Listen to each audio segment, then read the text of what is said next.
So friends చూసారు కదా, ఆమీర్ ఖాన్ గారు అయితే మొత్తానికి స్టేట్మెంట్ ఇవ్వడం జరిగింది.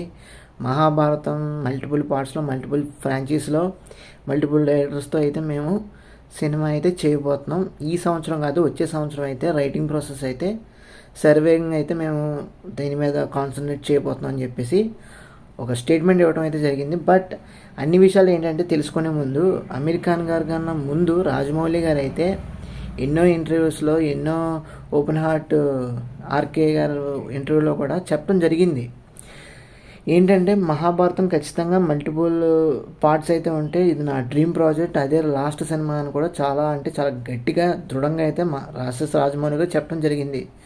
బట్ ఆయన చేసిన తర్వాత ఈయన చేస్తే బాగుంటుందేమో అని నా ఉద్దేశం. ఎందుకంటే ఏదైనా సరే రాజమౌళి గారు తీసుకొచ్చిన ఇంపాక్టే ఈ బిగ్ క్యాన్వాస్లో బిగ్ ఫిలిమ్స్ చేయాలి, మల్టిపుల్ లాంగ్వేజ్లో రిలీజ్ చేయొచ్చు, మల్టిపుల్గా కలెక్షన్స్ అయితే రాపట్టచ్చు. ఈ సినిమాకి ఇంత ప్రొడ్యూస్ చేస్తున్నాం కాబట్టి అని చెప్పేసి ఆ బ్యారియర్స్ని కొల్లగొట్టింది, బ్రేక్ చేసింది మన రాజమౌళి గారు. కాబట్టి మహాభారతం కూడా మన ఎస్ఎస్ రాజమౌళి గారు ఫస్ట్ చేయాలని నేనైతే మనస్ఫూర్తిగా అయితే కోరుకుంటున్నాను. అదేవిధంగా ఆమీర్ ఖాన్ గారు కూడా మంచి ఉద్దేశమే. బట్ చూడాలి మరి ఎవరిది ముందు వస్తారో, ఏది ముందు వస్తుందో మనకేది తెలియదు. బట్ ఈయన చూసి ఆయన కాపీ కొట్టినేమో అనిపిస్తుంది.